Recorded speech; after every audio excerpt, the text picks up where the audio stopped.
Guys, welcome to Pakistani family reaction. कैसे हैं आप सब? मेरा नाम नदीम। मेरा नाम मजाद। आपने मुझे पहले बोल दिया।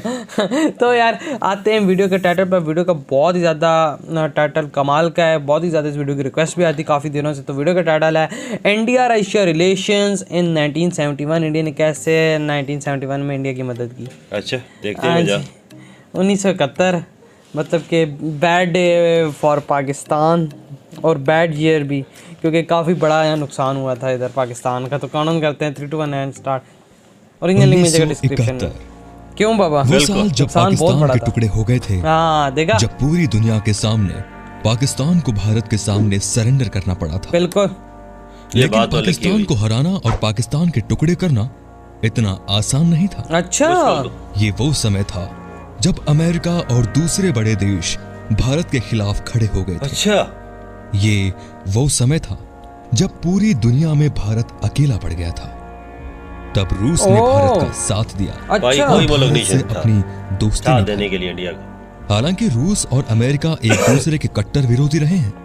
ये भी एक कारण था अच्छा, कि रूस ने पूरी दुनिया के खिलाफ भारत का साथ दिया। अच्छा, आज मैं आपको हमारे मित्र देश रूस के बारे में बताने वाला हूँ, जिसने 1971 के भारत पाकिस्तान युद्ध में भारत का साथ दिया था। अच्छा, और पूरी दुनिया के खिलाफ जाकर भी भारत से दोस्ती निभाई थी। अच्छा। कहा जाता है कि रूस भारत का सबसे बड़ा मित्र है। बिल्कुल लेकिन क्या है, आप जानते हैं दोस्त है कि किस तरह से रूस ने 1971 की लड़ाई में भारत का साथ दिया था? जिस समय पूरी दुनिया भारत के खिलाफ खड़ी हो गई थी, उस समय रशिया ही था अच्छा, जो भारत से अपनी दोस्ती निभा रहा था। आइए जानते हैं सबसे पहले बांग्लादेश की आजादी की जंग। पाकिस्तान ने भारत पर बार बार हमला किया है। पाकिस्तान हमेशा से ही भारत के टुकड़े करना चाहता है। 1971 के युद्ध से पहले बांग्लादेश पाकिस्तान का हिस्सा हुआ करता था, बिल्कुल, जिसे ईस्ट पाकिस्तान के नाम से जाना जाता था। पाकिस्तान के इस हिस्से में रहने वाले लोग हमेशा से ही पाकिस्तान के द्वारा कुचले जाते थे। ये लोग चाहते थे कि उन्हें पाकिस्तान के जुल्म सितम से आजादी मिल जाए। पाकिस्तान के लोग ईस्ट पाकिस्तान में रहने वाले लोगों और वहां के नेताओं को बिल्कुल भी अहमियत नहीं देते थे। इसीलिए सरकार में ज्यादातर लोग वेस्ट पाकिस्तान से ही चुने जाते थे, जिसकी वजह से ईस्ट पाकिस्तान के लोग वेस्ट पाकिस्तान से छुटकारा पाना चाहते थे। यही तंग आ गए थे। नहीं, ईस्ट पाकिस्तान में रहने वाले बंगाली लोगों को अपनी मुख्य भाषा चुनने के लिए कहा जाता था, जिसके कारण वेस्ट पाकिस्तान यानी बांग्लादेश में विद्रोह होने शुरू हो गए। पाकिस्तान ने इन विद्रोह को दबाने के लिए बल का प्रयोग किया। पाकिस्तान अपने खिलाफ उठने वाली हर आवाज को दबा देना चाहता था। पाकिस्तान जहां एक और ईस्ट पाकिस्तान के लोगों पर जुल्म ढा रहा था, वहीं दूसरी ओर वो भारत पर हमले की फिराक में भी था। पाकिस्तान को लगता था कि वो भारत को दोनों तरफ से घेर लेगा। पाकिस्तान को यह भी डर था कि ईस्ट पाकिस्तान के विद्रोहियों को भारत मदद कर रहा है। भारत भी इस बात को भली-भांति जानता था कि पाकिस्तान का दोनों तरफ होना भारत के लिए एक बहुत बड़ा खतरा है। इस तरह से भारत दोनों तरफ से दुश्मनों से काउंटर किया जा सकता है। पाकिस्तान को लगता था कि वो 1948 की भांति भारत के कुछ हिस्से पर अपना अधिकार कर लेगा। तब तक अमेरिका बीच बचाव करेगा और जीते हुए हिस्से उसके कब्जे में रह जाएगा। लेकिन पाकिस्तान का ये दांव उल्टा पड़ गया था, क्योंकि इंदिरा गांधी एक सजग नेता थी और उन्होंने पाकिस्तान को ऐसा सबक सिखाया जिसे पाकिस्तान आज तक नहीं भूल पाया है। पाकिस्तान को अपनी आधी जमीन और सेना खोनी पड़ी। दूसरे विश्व युद्ध के बाद ये सबसे बड़ा मिलिट्री सरेंडर था। अब जानते हैं 1971 भारत पाकिस्तान युद्ध। पाकिस्तान युद्ध की तैयारी कर चुका था। अमेरिका जानता था और इंडिया कि की अगर भारत और पाकिस्तान में युद्ध होता है तो भारत आसानी से जीत जाएगा, जिससे एशिया में उसका प्रभाव कम हो जाएगा। पाकिस्तान भी इस बात को जान चुका था कि अमेरिका युद्ध में भारत का साथ नहीं देगा। पाकिस्तान के हौसले बुलंद हो चुके थे। पाकिस्तान जानता था भारत ने जब अमेरिका से मदद मांगी तो अमेरिका ने इसे साफ इनकार कर दिया। 3 दिसंबर की रात को पाकिस्तान की तरफ से भारत पर हमला कर दिया गया। भारत इसके लिए पूरी तरह से तैयार था। पाकिस्तान ने भारत की 11 एयरबेस पर हमला कर दिया। 4 दिसंबर को भारत की तरफ से भी लड़ाई की घोषणा कर दी गई। ये पहली लड़ाई थी जिसमें भारत की तीनों सेनाएं एक साथ लड़ी थी और बहुत जल्द पाकिस्तान का 15,010 किलोमीटर का क्षेत्र अपने कब्जे में कर लिया था। लेकिन यह लड़ाई भारत के लिए आसान नहीं थी, क्योंकि अमेरिका इस लड़ाई में पाकिस्तान के साथ था। वहीं वो चीन को भी अपने साथ मिलाकर भारत को दबाना चाहता था। उसे डर था कि कहीं ईस्ट पाकिस्तान की आजादी में भारत का हाथ रहा तो भारत बड़ी शक्ति बनकर उभरेगा। साथ ही एशिया में रूस का प्रभाव भी बढ़ने लगेगा। अमेरिका के द्वारा पाकिस्तान का साथ दिए जाने का एक कारण यह भी था कि पाकिस्तान अमेरिका के द्वारा बनाए गए 2 मिलिट्री संगठनों सैंटो एंड सिएटो का हिस्सा था। अमेरिका बांग्लादेश से भारत में आने वाली रिफ्यूजी की समस्या, वहां के लोगों पर हो रहे अत्याचार और उनकी आजादी को लेकर भारत का साथ नहीं दे रहा था, बल्कि वो चीन के साथ मिलकर भारत पर दबाव बना रहा था कि वो ईस्ट पाकिस्तान यानी बांग्लादेश के मुद्दे से दूर रहे। मतलब उसमें एंट्री न मारे। रूस और भारत के बीच संधि। ऐसे में इंदिरा गांधी ने एक कठोर कदम उठाते हुए 9 अगस्त को सोवियत यूनियन के साथ शांति, भाईचारे और सहयोग की संधि पर हस्ताक्षर कर दिए, जिससे अमेरिका पूरी तरह से भारत के खिलाफ हो गया। साइन कर दिया। 3 दिसंबर 1971 को पाकिस्तान ने भारत पर हमला कर दिया। 4 दिसंबर 1971 को इंदिरा गांधी ने देश में इमरजेंसी की घोषणा कर दी और सेना को पाकिस्तान का मुंह तोड़ जवाब देने को कहा। इस लड़ाई के पहले दिन ही भारतीय नेवी के जहाज राजपूत ने एक पाकिस्तानी सबमरीन को डुबो दिया। नेवी की स्पीड बोट्स ने 10 पाकिस्तानी बैटल शिप्स को खत्म कर दिया। साथ ही 12 पाकिस्तानी तेल भंडारों को आग के हवाले कर दिया। अमेरिका इस युद्ध में भारत को अलग करना चाहता था।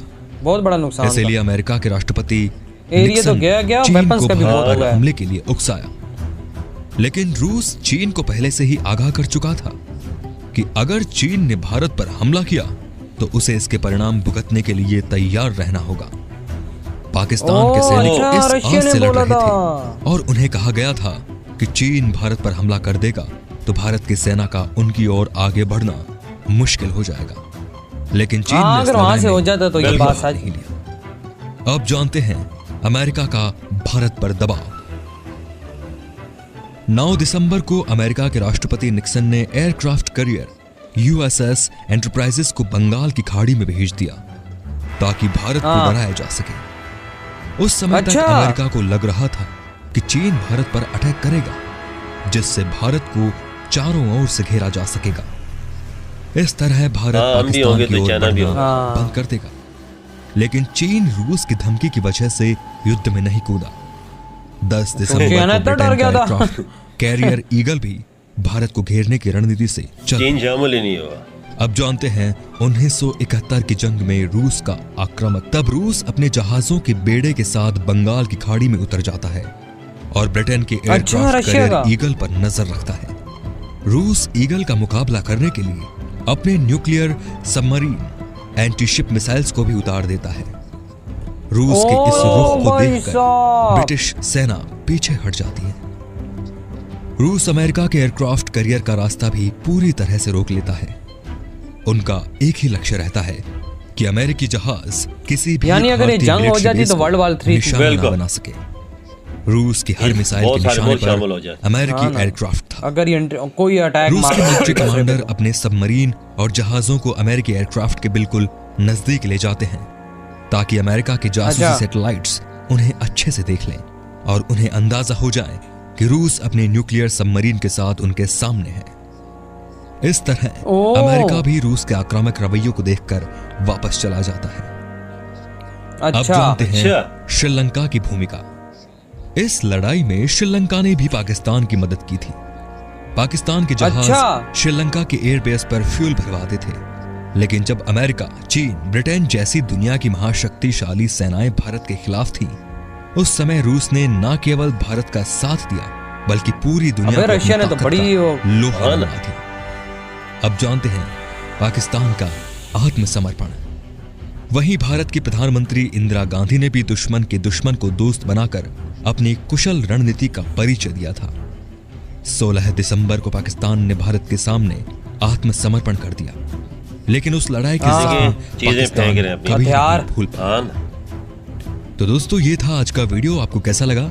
अगर आपको ये वीडियो पसंद आया हो तो प्लीज इसे लाइक करें, सब्सक्राइब करें और ज्यादा से ज्यादा शेयर करें। और हमारी ये वीडियो खत्म, मतलब कि अगर इन लोगों भाई अगर लड़ना था तो सही तरह लड़ते, मर जाते, लेकिन ये इतना बड़ा सरेंडर ना करते। हाँ ना, 90,000 फौज ने हथियार डाल दिए थे। क्या फायदा हुआ, इतना नुकसान भी कराया अपना, मतलब कि शिपें डिस्ट्रॉय हुई, वो सबमरीन डिस्ट्रॉय हुई, जहाज कितने डिस्ट्रॉय हुए, और ऊपर से फिर हमारा इतना बड़ा जमीन का टुकड़ा भी चला गया भाई, नुकसान ही नुकसान, और ऊपर से सरेंडर।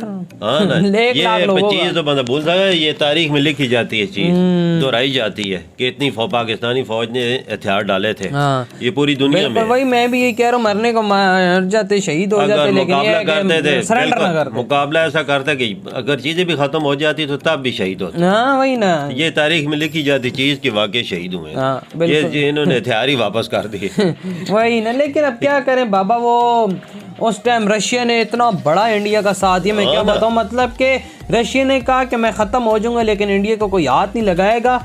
इंडिया जंग लड़ी इंडिया ने सारी, लेकिन प्रोटेक्शन दी रशिया ने बाहर से, मतलब एक कवच दे दिया कि भाई ना, हर चारों तरफ से रशिया ने, सिर्फ एक देश था दुनिया का जिसने इंडिया को कवच दिया कि भाई ना चाइना अटैक करेगा, ना यूके करेगा, ना भाई करेगा अमेरिका। वो अमेरिका आया भी है तो फिर देख के रशिया की फौज को बेड़ी बेड़ी को देख के बाबा भाग गया, और वो यूके भी, और चाइना तो एवं नहीं आया था। क्यों बाबा, बात दरअसल ऐसी है ना कि अगर इनमें से मतलब या यूके पे रशिया कर देता या रशिया यूके रशिया पे कर देता, एक आध मिसाइल दाग देते तो जंगे शुरू हो जाती। और फिर बिल्कुल अगर फिर ये जंग शुरू होती तो ये वर्ल्ड वॉर 3 शुरू हो जाती है किस्म की, क्योंकि सारे मुल्क शामिल हो जाते, सारे हो जाते। फिर अमेरिका के जो दोस्त होते, यूके के होते, वे रशिया के कोई होते, तो फिर चाइना उधर से सारे आपस में भिड़ पड़ते, तो ये वर्ल्ड वॉर, ये किस्म का ठीक है, ये नहीं हुआ। चलो इनकी आपस में जो जंग थी वो हो गई, निपट गया सब कुछ। रशिया ने बहुत साथ दिया जी, रशिया ने बहुत साथ, दोस्ती का हक अदा कर दिया। सब ऐसा ये वजह बांग्लादेश का वाकया भी पेश ना आता, अगर उनको हुकूक पाकिस्तान सही देता ना,